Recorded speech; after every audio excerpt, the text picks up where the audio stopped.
Welcome to the second monthly meeting of the Silicon Valley Democratic Club on Zoom. In this meeting, we have a good program for you. First up is a candidate forum for Area 4 seat on the Santa Clara County Board of Education. We have two candidates tonight for you, Joseph Di Salvo, who is the incumbent, and Ketsal Gomez, who is the challenger. Board member Kirsten Rivers will be the moderator. Following the prepared questions, there will be a Q&A session followed by an endorsement vote. Board member Jeff Levin will lead the endorsement vote. Since only members can vote, the results of the election will be made known to the membership. Following the endorsement vote, we will have two speakers from the Silicon Valley Youth Climate Action Group. First up will be Kaushik Tota from Sunnyvale, who was selected the Student of the Year in 2019. Following Kaushik, who will speak first, we have Monica Mann from San Jose State Chapter, who will talk a lot about transportation.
Hi, Fred.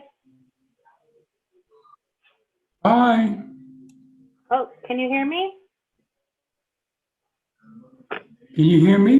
No, Oh, you're muted, Fred. Here, let me unmute you. Oh, I can't Okay. unmute you. There you go. I still can't hear you. Let me see if I need headphones.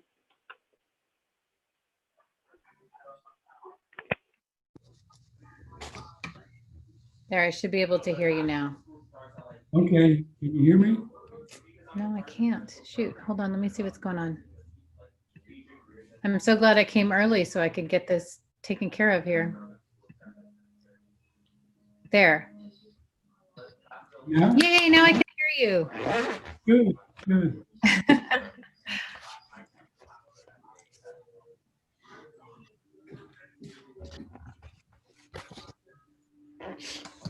All right, here.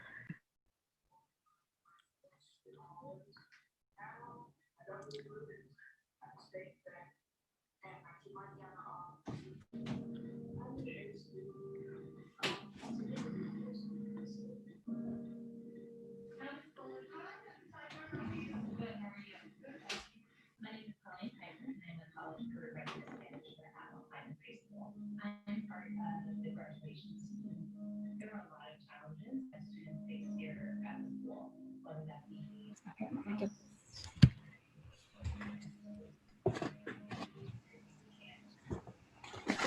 oh.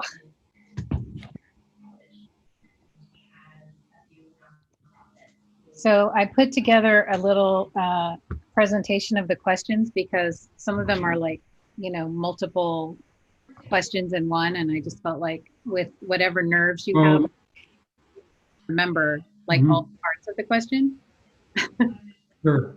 Then each question there were some questions that had multiple parts. Exactly.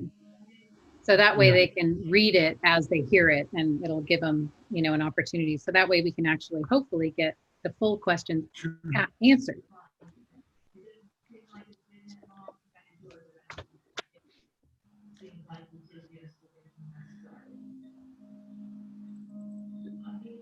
So you're reaching out to some more candidates for the next set of endorsement meetings?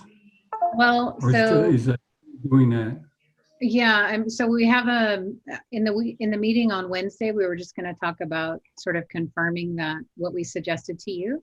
And then if everyone agrees, then I'll go ahead and send that email that I included in the email that I sent to all of the emails that we have.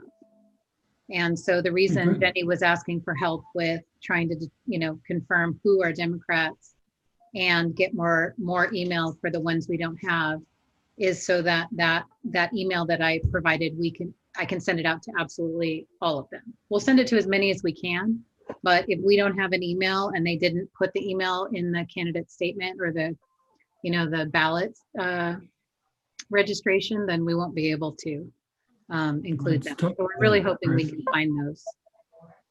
Mm-hmm. And then based on how many people respond with the application, that's how many we'll figure out we need to include.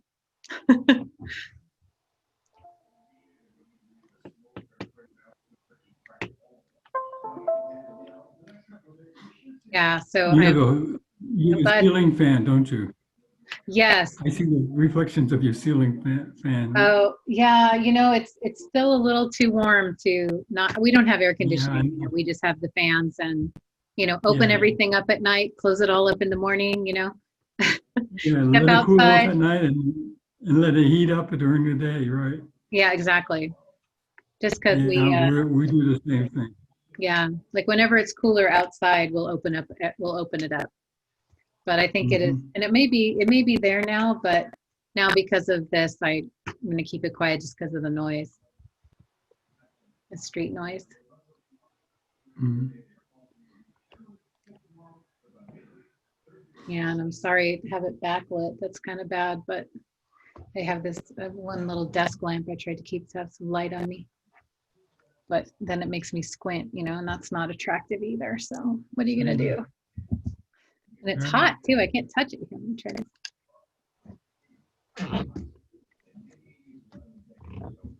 There, is that a little better? Oh, now I got that thing in my eye. There, maybe that's better.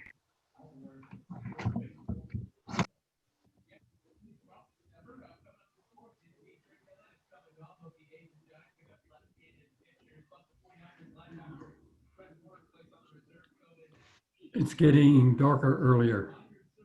Is it? Yeah, I can tell. I'm sorry to see this summer go. Me too. Hey.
So I'm really nervous, Fred.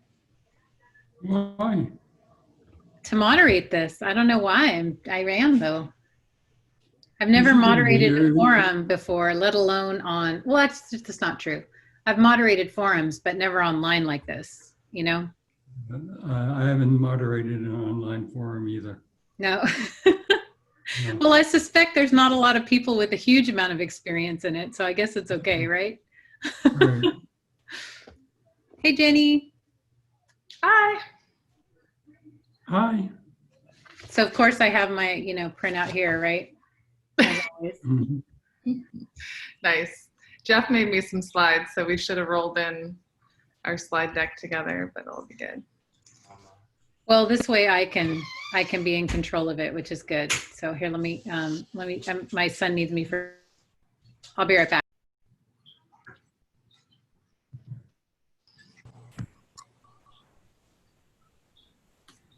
Hi, Claudia. How are you? Well, thank you. It's good to see you. It's really good to see you too. And a long time. Been a long time. Yeah. Good, everyone. On. Hey, Ed. Hi, Jenny. How are you doing? I'm good. How are you? All right. Good to see you too. Thanks for helping with the video from the last meeting. Oh, okay. Very much appreciated. We're going to record this one tonight too, right? Yep, it is recording, and I will be sure to make a clear announcement about that once we get started. Okay. But for everyone that's on the call now, we are recording these. If you don't want to be recorded, you may consider muting or turning off your video. Okay.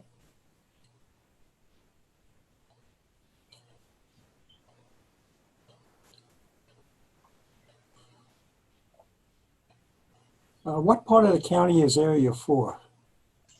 You know that, I was thinking I should have included a map in my slides. Let me see if I can pull it up and throw it in.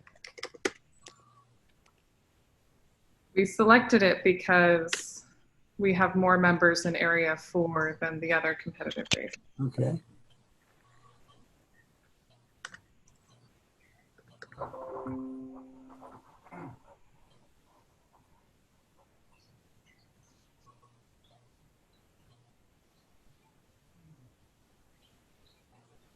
Hi, Bill. Oh, hi. Can you hear me? I can hear you. Good. Shows this has a microphone built in somewhere.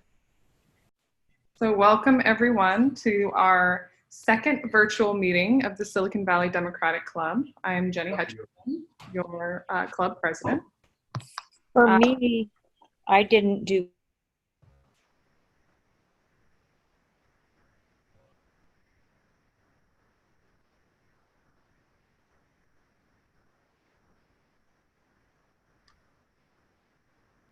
Sorry about that.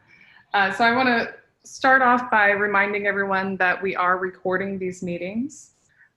So if you do not want to be recorded, please mute yourself and stop video to avoid being on the recording. We record the videos to post on our Facebook page for members that may have missed it. Now we welcome your input for future meeting topics. So if you have any ideas of what you would like to see at future meetings, please just drop them in the chat. If you have not used the chat feature before, just look to the bottom of your screen, click on chat, and you will see it, a chat box pop up as a right-hand panel. So we have a great agenda plan for today. We are doing a candidate forum for the Office of Santa Clara County, the Board of Education, Area 4. We are highlighting this race because of the heightened interest in the County Board of Education due to the pandemic and the many issues that has caused. And we are selecting Area 4 because it is the competitive race where we have quite a few of our club members. I would like to note that there is a candidate that is not here with us tonight, Lucia Garcia, who is also a Democrat, but she declined our invitation to be considered for an endorsement. So we are here joined with Joseph Di Salvo and Ketsal Gomez, and we're very honored to have them with us. Following the forum, we will hold an endorsement vote online. We also have the Silicon Valley Youth Climate Action. With us tonight is Monica Mallon and Kaushik Tota. And we'll talk more about what they're up to later on after the forum. So before we begin, Are there any candidates here with us in this meeting that would like to briefly introduce themselves? If so, if you can please raise your hand and our host will unmute you.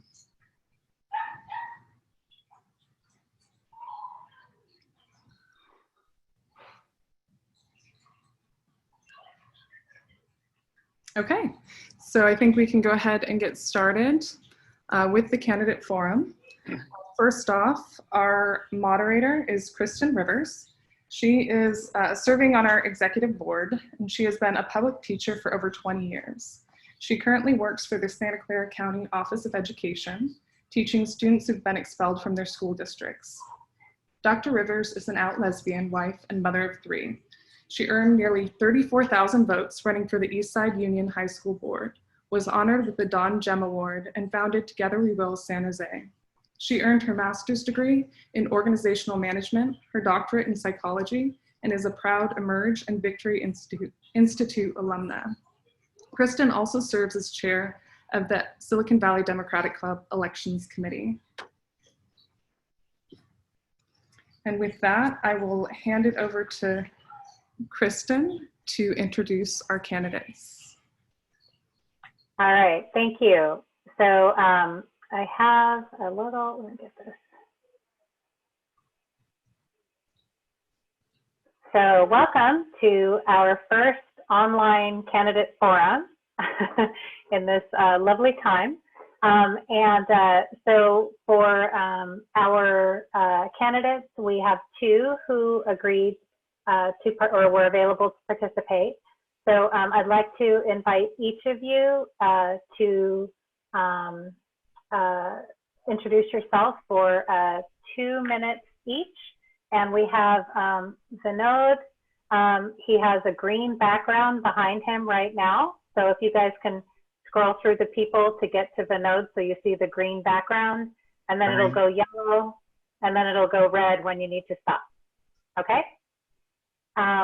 So why don't we I'll let the incumbent go first, and the challenger will go second. So Joseph, if you're muted, unmute yourself, and please welcome to the front. Am I unmuted? I think I am. Could you hear me? Yes. Thank you, Kristen. And thank all of you that are here, the 63 of you that are here for the candidate forum. Appreciate the opportunity to address you tonight. I want to start with a recent endorsement I received yesterday afternoon officially, and it was from Representative Zoe Lofgren. She has endorsed my candidacy in a very strong and powerful way. She is, as you know, she's the chair of the Democratic Caucus and also serves in a variety of important positions, including being one of the 5 House managers for the impeachment of Donald Trump, selected by Nancy Pelosi. So thank you, Congressmember Lofgren, for your endorsement. I have been a lifelong educator since I was a recreation leader when I was 16 years old. And when I was 23, I was teaching with a teaching credential at Santa Clara County Osborne School at Juvenile Hall. And I worked at the county office as a teacher for 10 years, and then came in the county office proper for 3 years as a professional developer, director of a federal project called English through Science. And then at 35, I had been away from students for about 3 years, and I thought it was time that I get back, because that's what I came into this work for, to work with children and students in schools. So I became an assistant principal in Moreland School District when I was 35. 2 years later, the superintendent appointed me to a principalship of Leroy Anderson Elementary School in Moreland School District. And a few years later, I was appointed as the principal of Rogers Middle School. Spent 9 years in Moreland as a principal. Got to be a principal of a blue ribbon school, the highest honor a school could achieve, when I was in Moreland. Went to Milpitas after that for 6 years. And also my school that I was principal of was one of 22 secondary schools honored to be a national blue ribbon school. We didn't get the award in the end, but we got the nomination, 22 secondary schools in the state of California. Okay, so Joseph, I need to stop you. It's red. Thank you. Thank you. Ketsal? Hi, can you hear me? Yes. Thank you. Okay. Hi, my name is Ketsal Gomez, and I'm a candidate for Santa Clara County Board of Education Trustee Area 4. And I am running as a proud product of San Jose Public Schools, both traditional and charter. As a lifetime Democrat, I know the importance of having everybody represented at the table. I'd like to tell you a little bit about myself. I wasn't diagnosed with my learning disability until I was in the 7th grade, which means for the most of my K through 12th education, school was not something easy for me. But when I was finally given the tools to help me learn the way that I needed to learn, I was able to blossom. And because I personally know what it takes for parents and teachers to advocate for the needs of their students, I will make sure that every student will have full and fair access to all programs, resources, and tools to allow each student to thrive. I know that my personal experiences and my policy expertise make me the best candidate. And because I am the best candidate, I have been endorsed by the South Bay Labor Council, by SEIU 521, by San Jose and Oak Grove Teachers Unions. I've also been endorsed by Senator Bell, Assemblymember Calra, Board of Supervisor President Cindy Chavez, and Board of Supervisor Susan Ellenberg. Also, recently, I've been endorsed by one of my personal heroes, Dolores Huerta. My priorities when elected to office will be to close the digital divide, to make special ed more accessible, and to make more resources affordable around mental health for all of our students.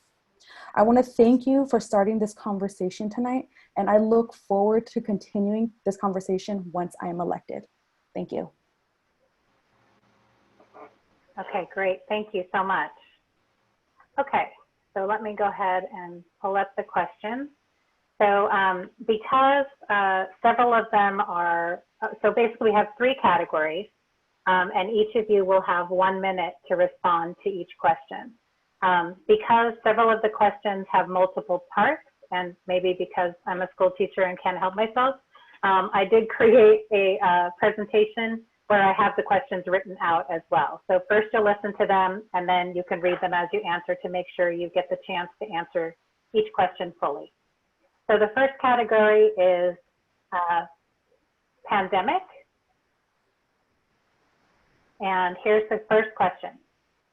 So both of you can hear me well, correct? Yes. Okay. In the age of COVID-19, what should back to school look like?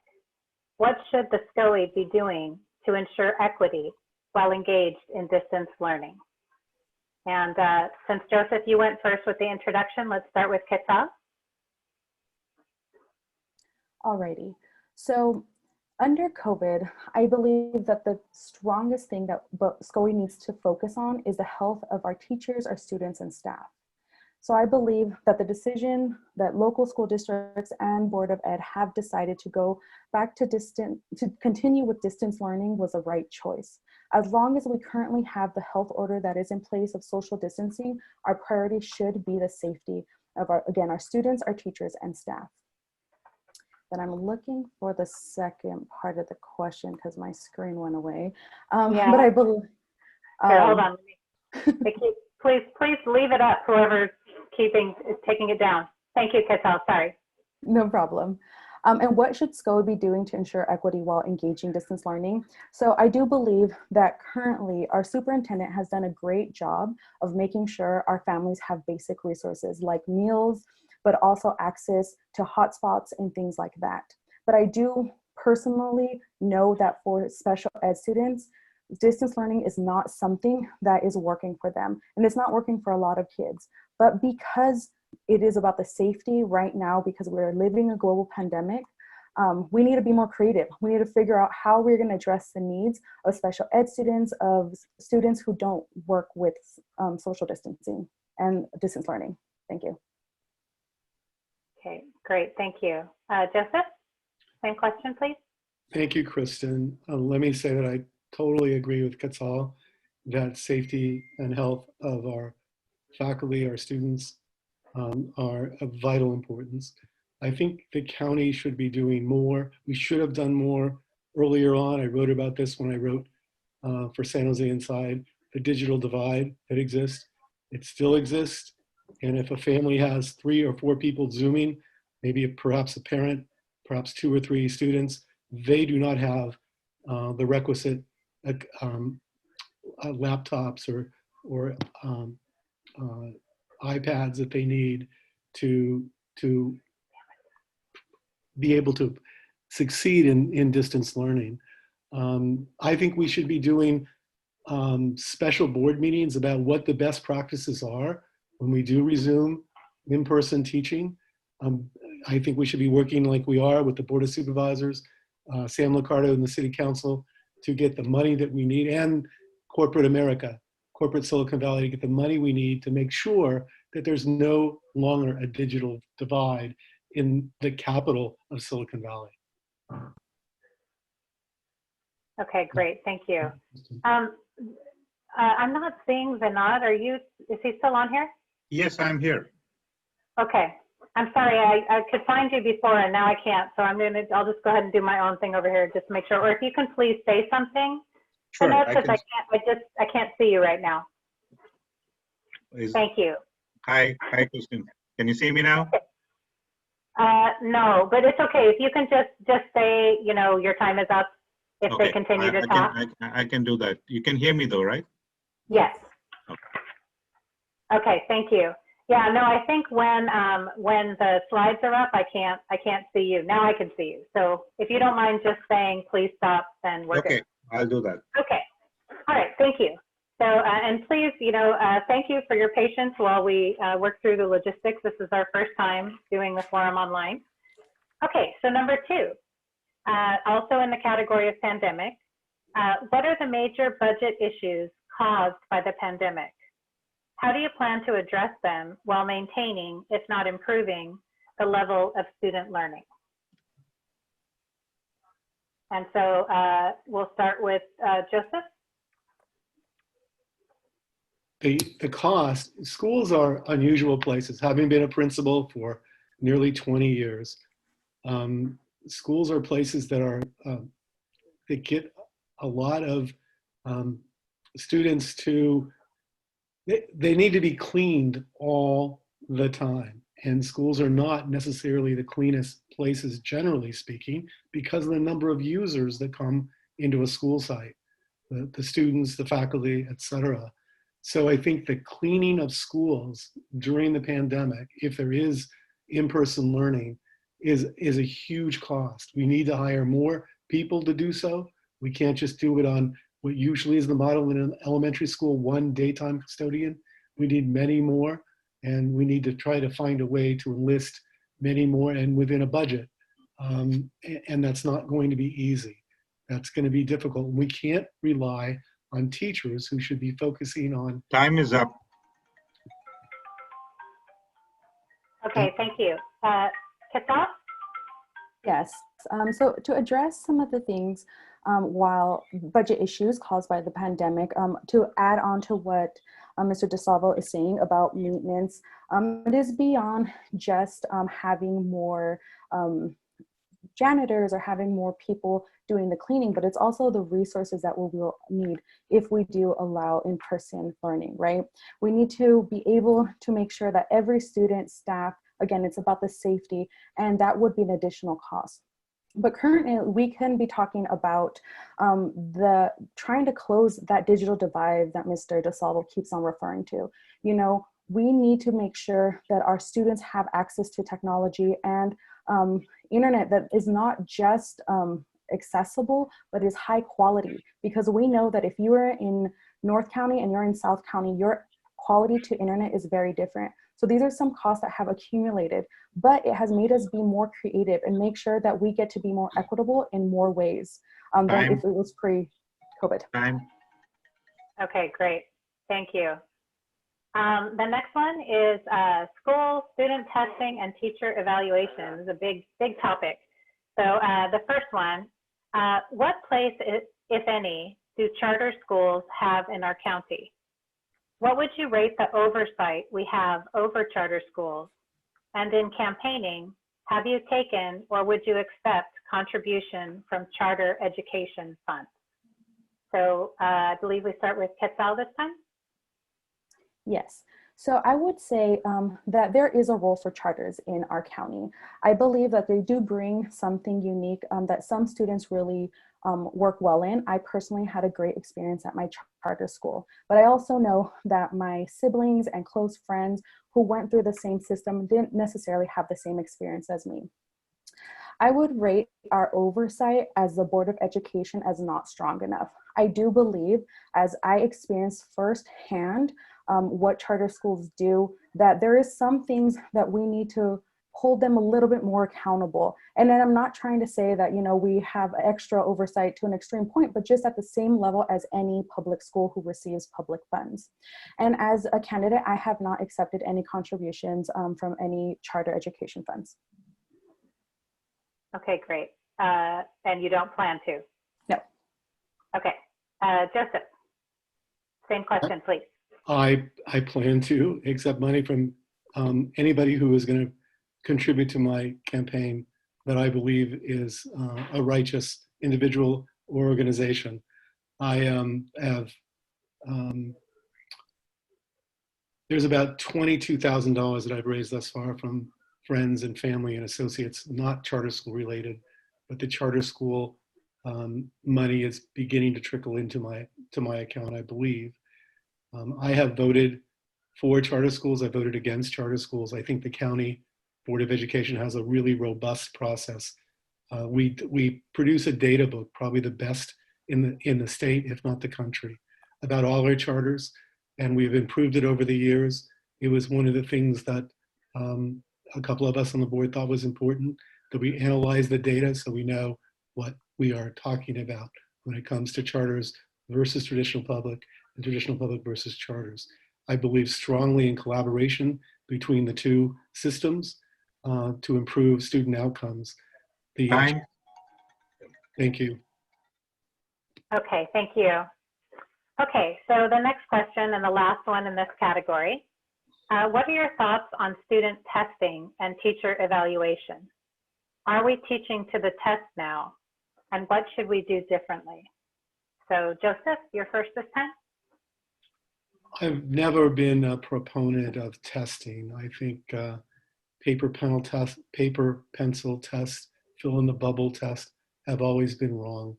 I think it should be more like a portfolio of student learning that elementary students and middle school students and high school students could put together. Since we do test, and that's part of our accountability model, I believe that not teaching to the test is essential. That students will learn by having this. Is that time? No, you have time.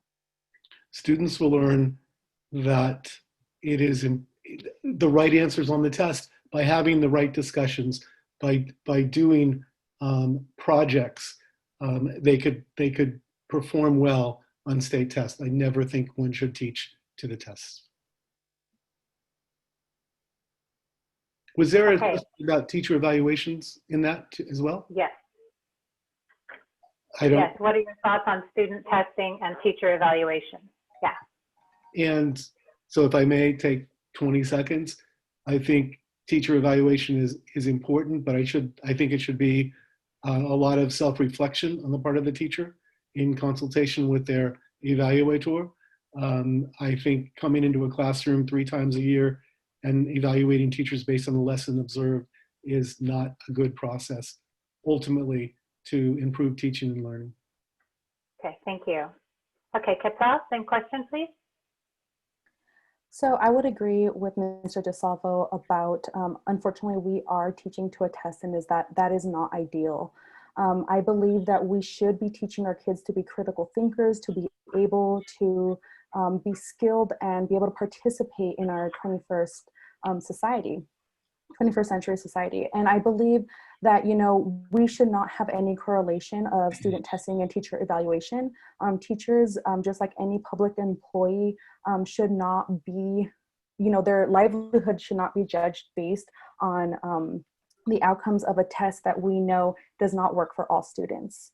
and what should we do differently? Like I said before, we should be encouraging that our students be able to have curriculum that make them think beyond a test. We don't need them to be memorizing things. We need them to be able to thrive and participate in our global economy.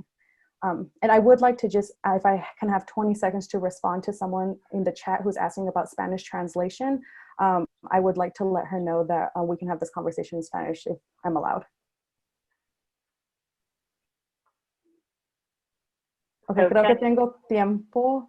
Nada más quiero decirle a Eva que sí es triste que no tenemos esta conversación en español, pero si se quiere comunicar con mi equipo, vamos a poner nuestros números en el chat y podemos hablar sobre estas cosas con ustedes en español si tienes un grupo de padres que quiere hablar. Gracias. Perfecto. Gracias. Okay. So next part, last category. You guys can breathe, sigh of relief now. Is equity, social justice, anti-racist. So the first question, and this is multi-part. This is the one that inspired me to type it up for you. So how will you, as a trustee, ensure equity, social justice, and ethnic studies requirements are being met by schools? Have you published a set of goals and milestones for Santa Clara County schools? And what grade would you give Santa Clara County on achieving the academic and social emotional goals set by the board, specifically social emotional learning and racial equity? So Ketsal, you're up first. Thank you. So I would begin with saying that, so how will you as a trustee ensure ethnic studies? Okay, so I am a big proponent of ethnic studies. I actually would say that ethnic studies saved my life in college. That was something that I was struggling a lot in my four-year university, and ethnic studies was able to connect me with something that was bigger than myself and something bigger. So I have always said that ethnic studies should be given to all levels. I have not published milestones for Santa Clara County on this topic, but I would say that we need to be better at it. I think that the grade I would give would be a C. We're doing technically what we're supposed to do, but we could do a lot better. And in addition to ethnic studies, I would say that we also need women, gender, and sexuality studies for all grade levels at appropriate levels, but to make sure that we have students understanding of the diversity of our community. Ketsal time. Great. Okay. Joseph.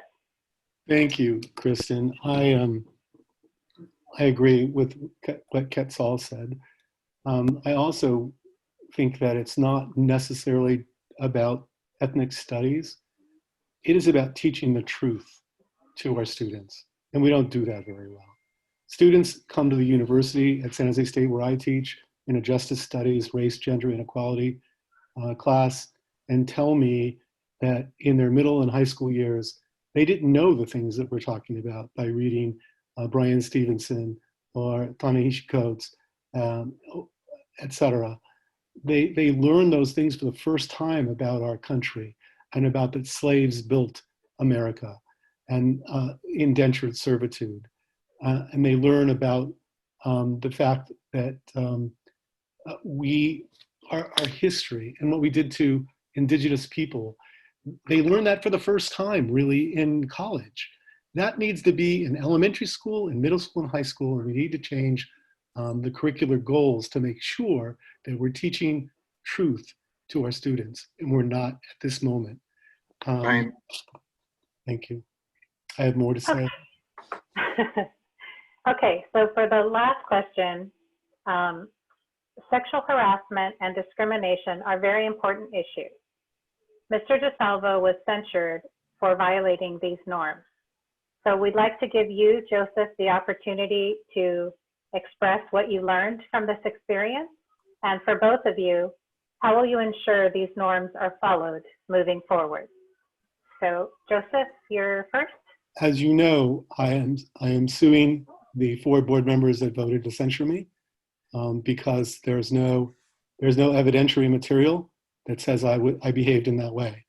In fact, those 4 that voted for my censure did not know what was in the summary document by the investigator. If they knew, and they allowed me to have counsel present, and they allowed me to show the videos that go all the way back to 2015, Zoe Lofgren, Representative Lofgren, looked at them all before she decided to endorse me. And she decided that there was nothing to the issues that I was censured for. That is your representative, my representative, in my trustee area that felt that way, strongly enough to endorse me. That's all I have to say. And we'll let the suit play out. Okay, great. Thank you, Joseph. You're welcome. Ketsal? So sexual harassment and discrimination are very serious issues. And as an advocate for women and gender inclusive people, I have always stood with the survivor and have always believed them no matter what they say. I would say that obviously I'm not learning from this experience, but seeing what happens in the public space, sometimes you need to bow your head and listen to what people are telling you. Because of your actions doesn't necessarily, your intention may not have been what happened, but how people receive it is something else. And if you're being told that something went wrong, then you should listen. Okay, so I want to say thank you to both of you. Now we're going to open it up to the floor for, let me end my show here and stop sharing. Okay, great. So I think probably the easiest way to do this is if you have a question for one or both of the candidates, that you please raise your hand in the, like if you click on the bottom where it says participants, we got 91 right now. So I'm going to look, hopefully, and I'll scan for names. Please put a real name in so I know who to call on, and then I will go ahead and just go through the hands. Okay, so Heidi from Los Gatos, if you can unmute yourself and go ahead and ask your question. Yeah, thank you. I wanted to ask both candidates their thoughts about charter schools and special needs students. And I've seen in the headlines lawsuits where there are accusations that charter schools don't recruit or admit enough special needs students. So could you talk about requiring quotas for that type of thing, or your thoughts in general on special needs students and charter schools? Thank you. And so just to clarify, these answers are also 1 minute. Ketsal, why don't you go? Well, actually, yeah, you went first last time. Go ahead, or you were second. So Ketsal. Yeah, sure. So as my personal experience as a special ed student at a charter, I was able to get the resources I need, but I constantly saw my peers who had more severe learning disabilities be kicked out because they couldn't keep up with the standards of the charter school, or they made them disciplinary issues. And so from my personal experience, I've seen how it doesn't work for many special ed students, but for special ed students like myself, who, because I was diagnosed so late in my school career, I knew how to work through the system already, and it was able to work for me. Great, thank you. Joseph? That's been a concern of mine since I've been on the board, since December of 2008 when I was sworn in. That there'd be an equal playing field for charters and traditional publics relative to the number of students with special needs. And if you look at our data book, we've pretty much reached parity. Look at our data book, the one that just was published. It's online. And it'll show you that our charter schools that we've approved, the 10,000 students that are in them, out of the 265,000 students that are in Santa Clara County, they're at about 10%, some are over 10%, some are 11 and 12%. They may not have the severe, moderate to severe students with special needs as much as traditional public has, and there are reasons probably for that. But generally, students with IEPs, those numbers pretty much are in parity with traditional public, and I've worked and I've always advocated for that to happen because there shouldn't be two different systems. Joseph. Okay, thank you. Okay, Veronica? Great, thank you so much for having me here. My name is Veronica, and I'm a mother of two students and a community member. And my question to both candidates is, San Jose Unify has been fighting, well, the community has been fighting to remove the SROs from their campuses and invest that money into our students. And I want to know what their take is on this. Thank you. Okay, so Ketsal went first last time, so Joseph? Thank you, Kristen. That's a great question, Veronica. And I think one that requires study and conversation. My first take was be to use the money differently. As a principal, one of my primary concerns was student safety and staff safety. So certainly by having, I think my perception is blurred because I had an incredible school resource officer when I was a principal in Milpitas at Russell Middle School, and it's all about relationships. And both of those that worked full-time every other week at my school developed relationships with students and staff. That's not always the case. So I would want conversations, and I'd want to see if that money could be used differently for mental health, et cetera, counselors, rather than school resource officers. Okay, great. So Jenny, we're at 7:34. Did you really want to start at 7 or end at 7:35, or is it 8:35? I forgot. 7:35, but we have 2 hands raised, so why don't we hear from the last 2 hands that are up? Okay, well, we also have questions in the chat. So, but okay, I'll just do the ones because I did say to raise your hand. So maybe we can try and figure out, maybe we can try to get the questions from the chat to the candidates, and if they're open to answering them after the meeting, maybe we can get your questions in the chat answered that way. Well, and it seems that there's some people having some technical issues, so why don't we close the questions for now, and we can just work through the raised hands and the questions that are in the chat. Okay, great. So it's here as Bill Barrett, but I know a lot of people are listed as Bill Barrett. So Bill Barrett, did you have a question? Yes, indeed. As you know, I'm a computer specialist. I taught computer engineering at San Jose State. And I'm wondering, this sounds like a great experiment in which some students will try to learn at a distance and others will not. Do you have any idea of the percentage here in Silicon Valley of those students that are ready and capable of distance learning versus those that have to go to a classroom? That's going to affect a lot of things. Okay, so I think we left off with Joseph last time. So Joseph, I think you start this time. I actually wasn't allowed to answer the first question. Oh, I'm sorry, Ketsal, go ahead. It's okay.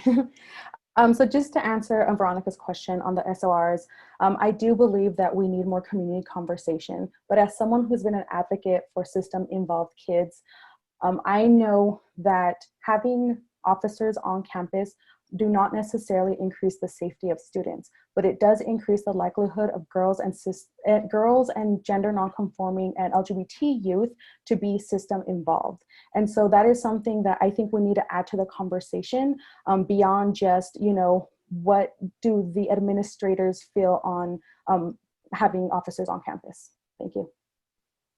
Okay, thank you. So if you were the second on the last one, that means you're first on this one. So I apologies. Can you repeat the question? I think it was about the percentage of people ready for distance learning, correct? Or in person. So I don't know the percentage currently in the data that I'm looking at for all of Santa Clara County. It's very different by district.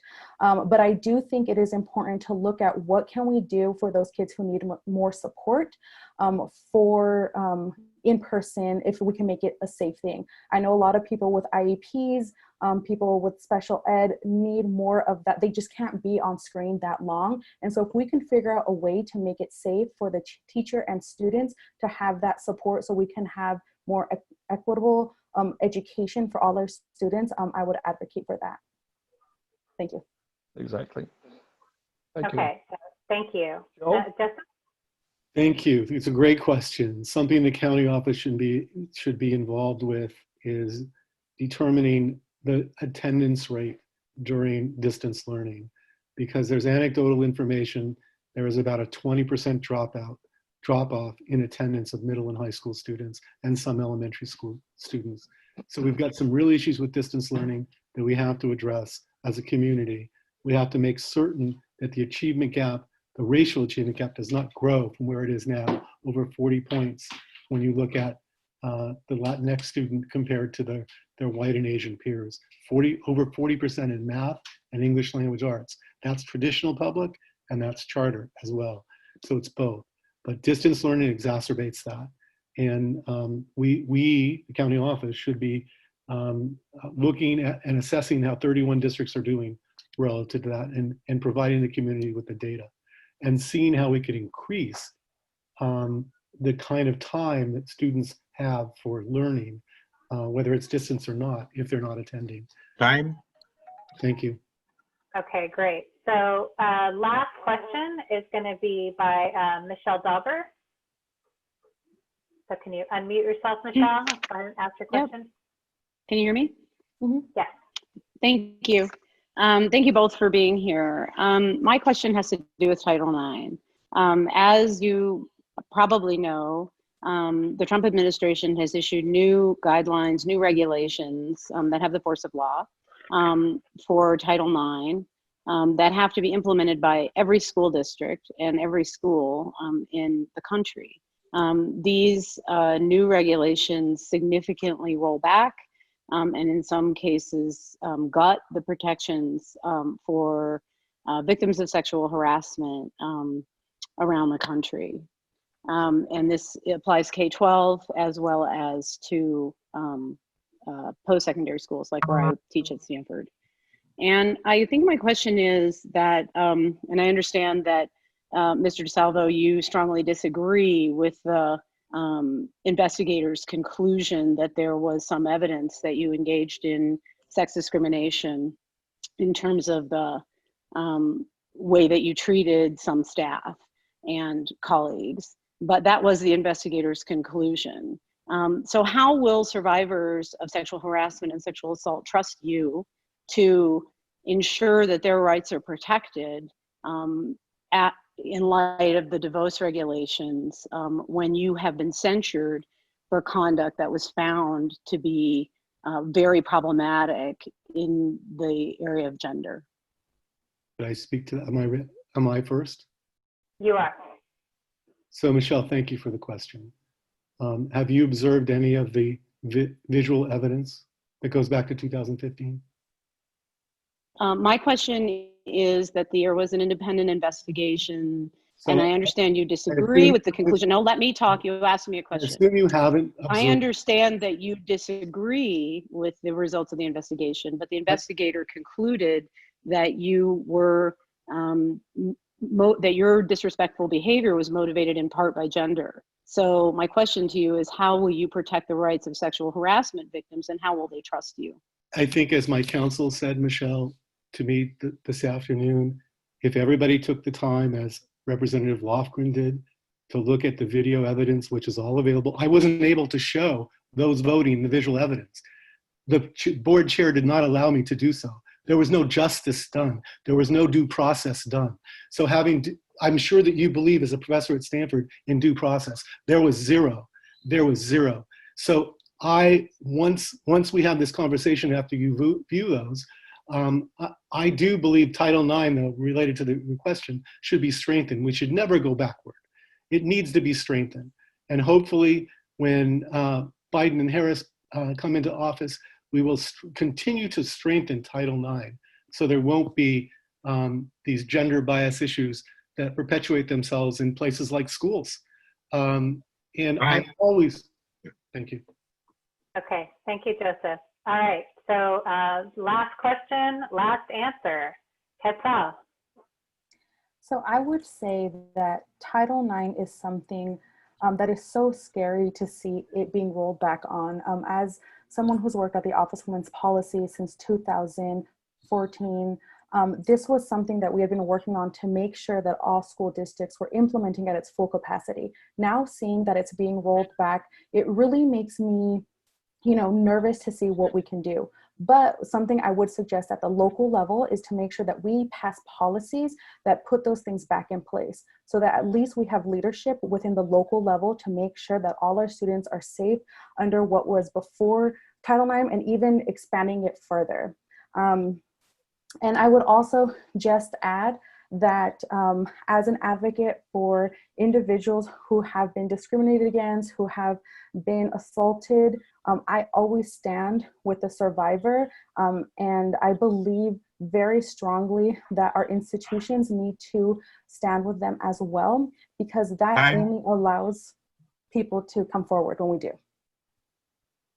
Okay, so that concludes our first ever forum, candidate forum. So thank you again to both Joseph Di Salvo and Ketsal Gomez. We very much appreciate both of you.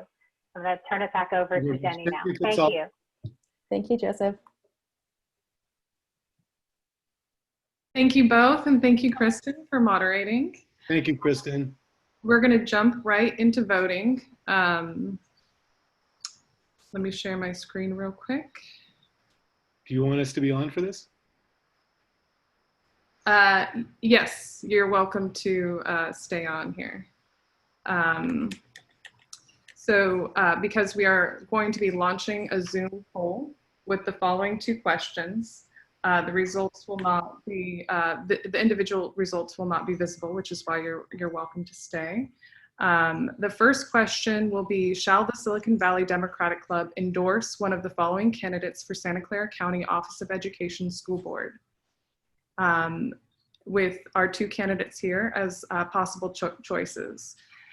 So please note that only members in good standing will have votes that may be counted.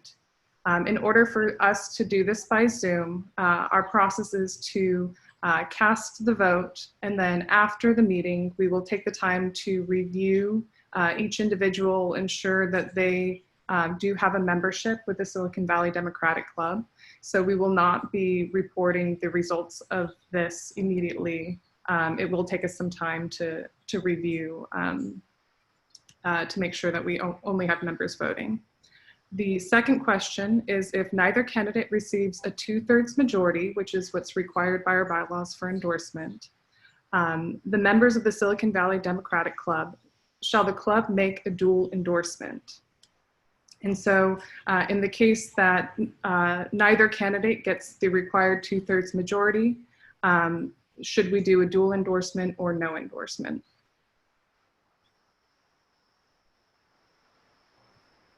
So with that, let the voting begin. I think Jeff is going to launch our poll for us. And if you have any questions, technical questions, please post them in the chat. But you should be seeing a poll in front of you. And we'll leave this open for 5 minutes to ensure everybody has an opportunity. We vote for both, or just number 1 first? We're going to go ahead and vote for both all in one go. Thank you.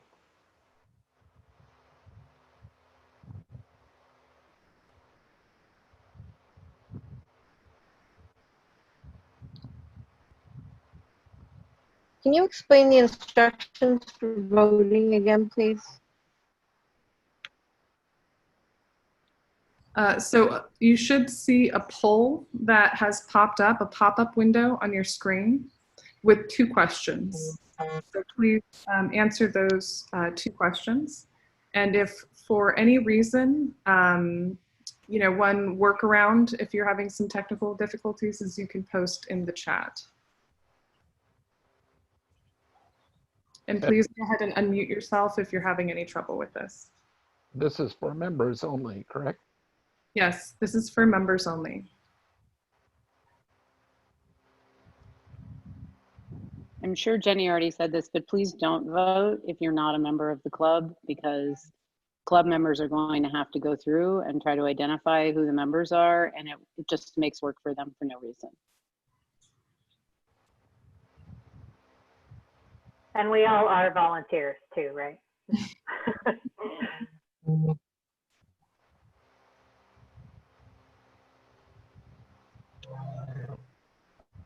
We have 90 participants. I'm impressed.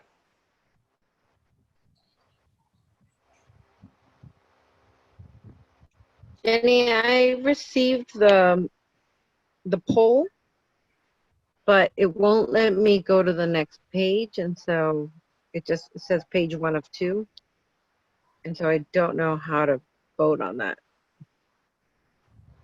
But both of the questions should be on the same form. There really is only one page. Do you see 2 questions? I do, but I don't see the method for voting. Like, do we push a button? It should say submit. Yeah. You Yeah, might it need to doesn't say scroll that down. It won't for me. I saw both questions. Maybe you could, maybe you can email your vote or put it in the chat, or You can how private can they vote? me in the chat or send it by email if that works. Okay. Thank you. Jenny, should people who are having trouble with the chat with the voting thing just private message you? That way they'll all go to one place. Yes. Okay, so if everyone's understanding that, if you for some reason could not utilize our Zoom poll, then please private message your vote to Jenny Hutchinson, and she's the president of the club, and she'll ensure that your membership is checked and your vote is counted if you're a member.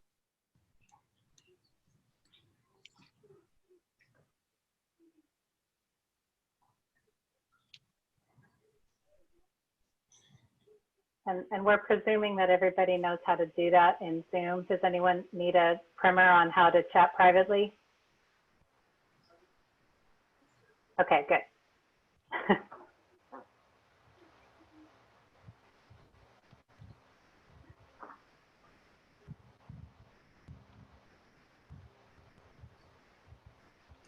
So David Cohen is bringing up a good question about if the preference is for dual endorsement or no endorsement. Are they required to vote in the first question? Let me ask Jeff, our Zoom elections chair, can you answer only one of the questions in this poll, or are we required to do both? You're allowed to answer only one question if you wish to.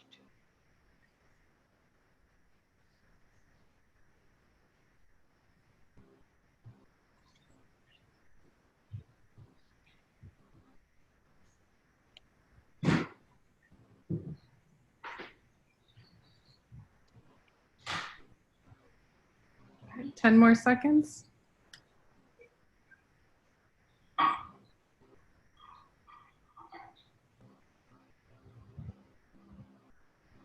right, we're now closing the poll.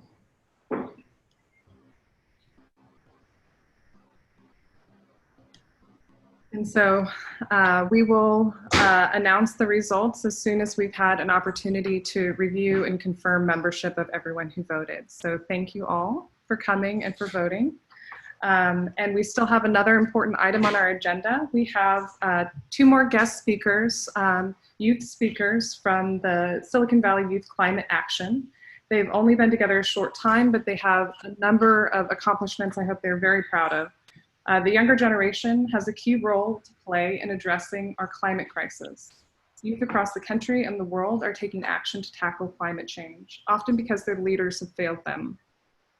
The Silicon Valley Young Youth Climate Action is a youth-led nonprofit founded last summer focusing on youth leadership development, education, and impactful climate action through policy advocacy.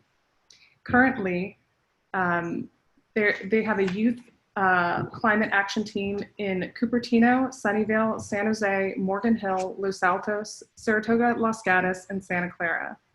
They also have a state advocacy team focused on California state level policies and a transit advocacy team focused on transportation issues. So we have 2 speakers with us tonight. Kaushik Tota is a senior at St. Francis High School and a Sunnyvale resident. He is involved in various environmental efforts ranging from policy advocacy to climate education.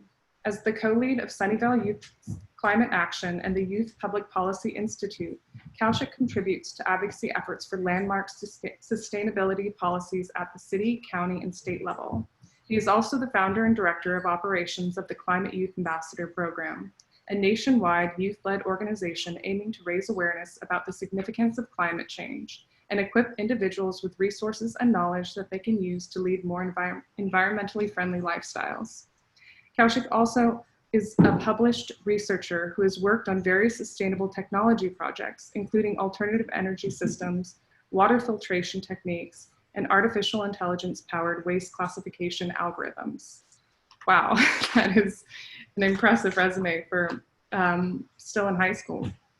Monica Mallon is a graduate of San Jose State and is the youth leader of San Jose Youth Climate Action Team.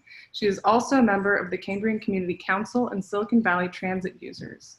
Over the past few years, she has focused on advocating for more sustainable transportation options in Santa Clara County. She also serves on the steering committee of the South Bay Progressive Alliance.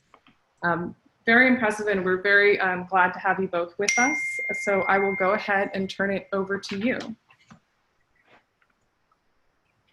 Great. Thank you so much for having us today. We really appreciate the time you're lending to us. Would it be possible for me to screen share some slides? Yes, just give us a moment. Yeah.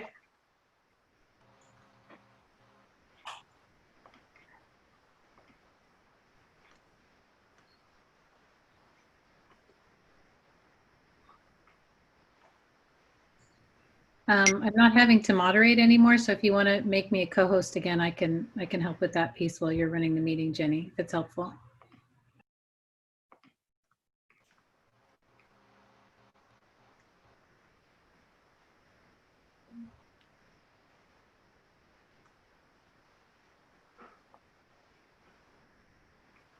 I believe Jeff needs to do the co-host feature.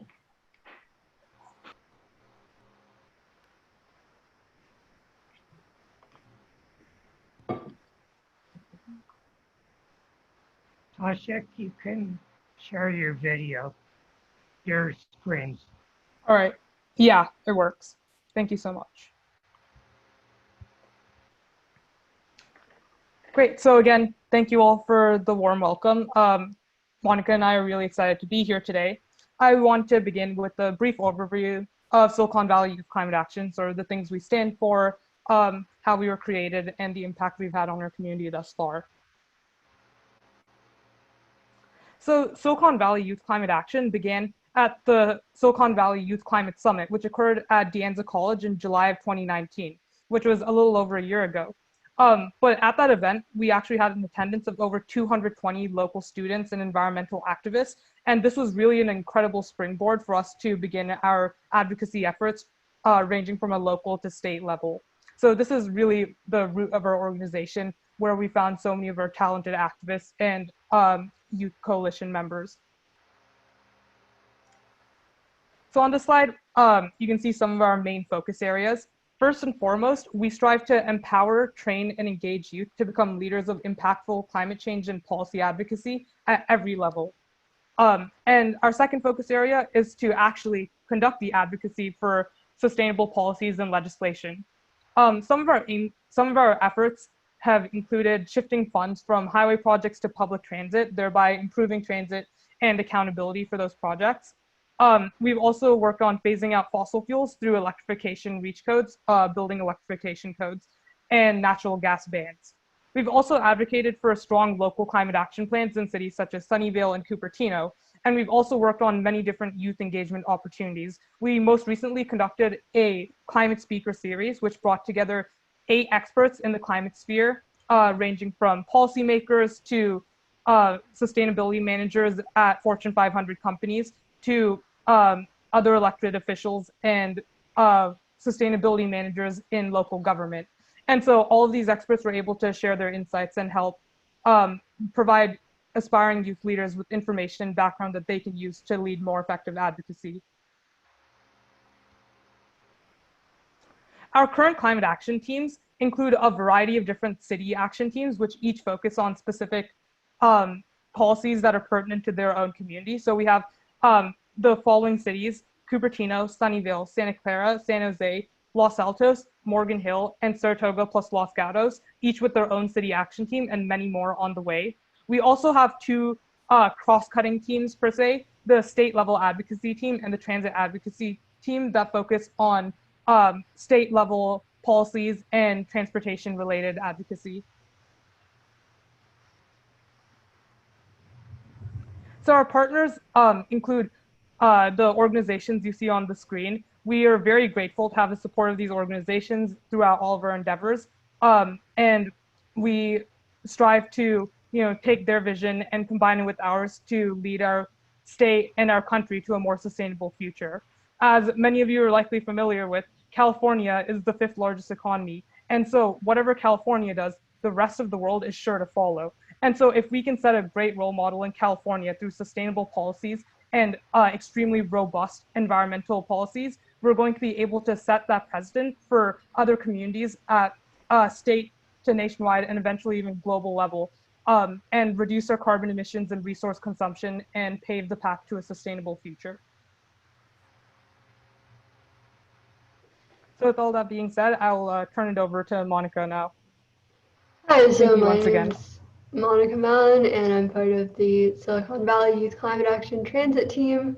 I rely on transit to get around every day myself, so this is an issue that's really personal to me. Before the pandemic, we successfully advocated for VTA to declare a climate emergency, and when they did this, they became the first transit agency in the country to do this. And we were also advocating for more funding for transit operations to increase transit service at that time. We got really close to actually improving transit, but then everything fell apart when the pandemic started and the sales tax revenue, which is currently VTA's primary funding source, dropped by 50%. So now we're fighting to save our transit system from devastating cuts. The sales tax has started to go up again, but we're still looking at a 30% service cut next year. And our service has already been cut a lot over the years, and it's back down to the levels where it was at in the 1980s.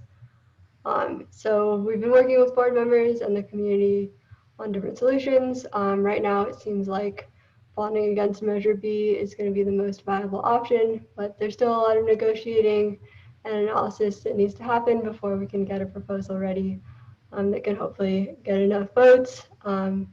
But yeah, we've really been taking the lead on this in the absence of leadership from other groups because we believe that transit is necessary to solve the climate crisis. And after the pandemic is over, we know that transit will be needed more than ever. Thousands of people in our community will be out of work, and a lot of them will lose access to a car because of the high cost associated with car ownership. And more people than ever will really need access to reliable and affordable public transit to get back on their feet and to access opportunities. So that's a little bit about what we've been working on with transit, and I guess I can take any questions if anyone has any.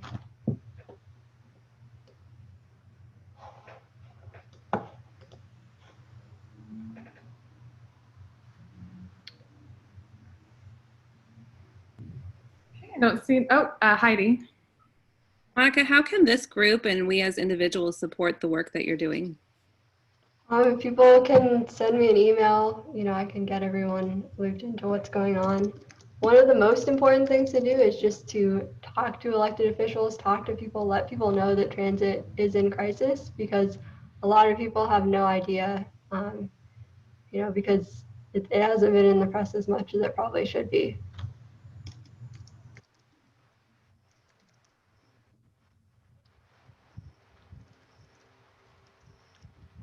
Hi.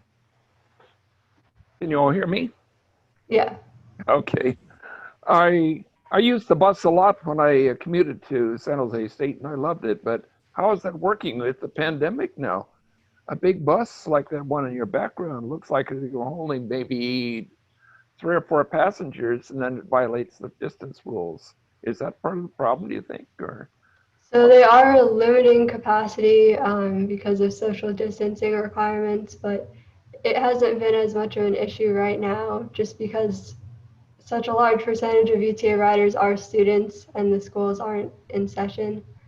It hasn't been as big of an issue, but in the future, obviously, we want to try to preserve this for when the pandemic is over and when all of those students are going back to school and everybody's going back to work.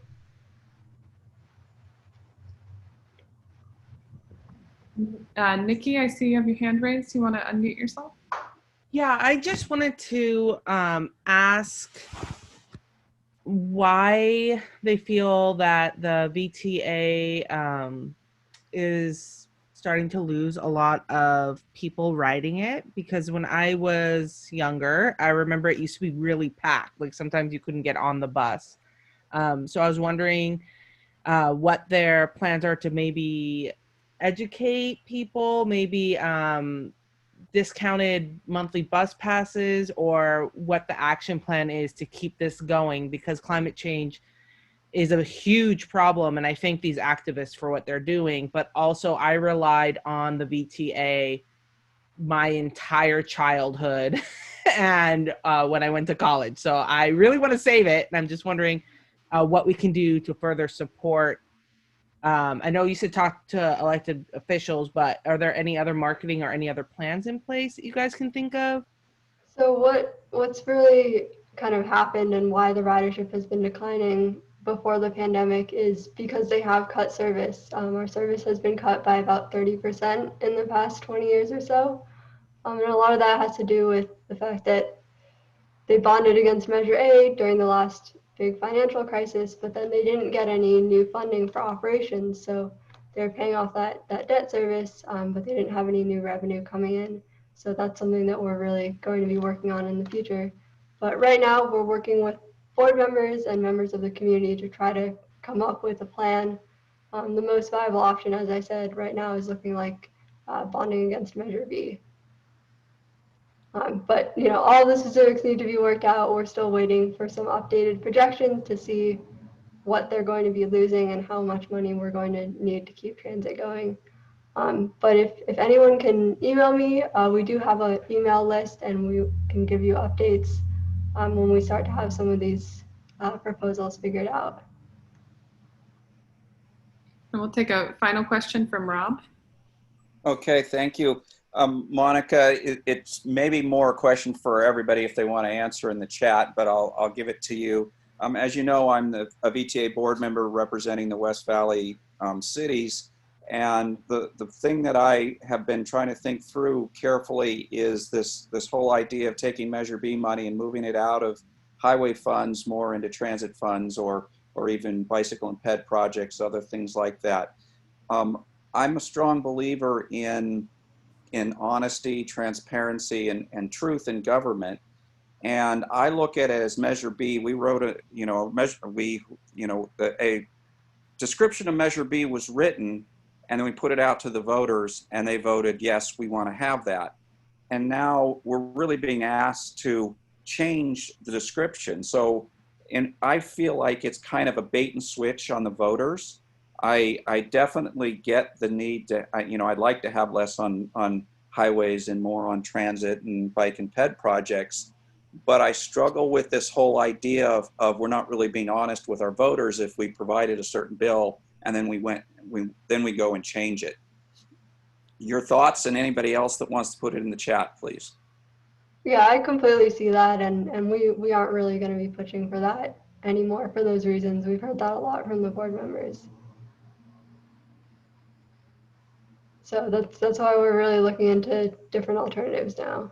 Well, your idea of maybe front loading is an idea that maybe will work better. Yeah, we've been getting a lot more support for that.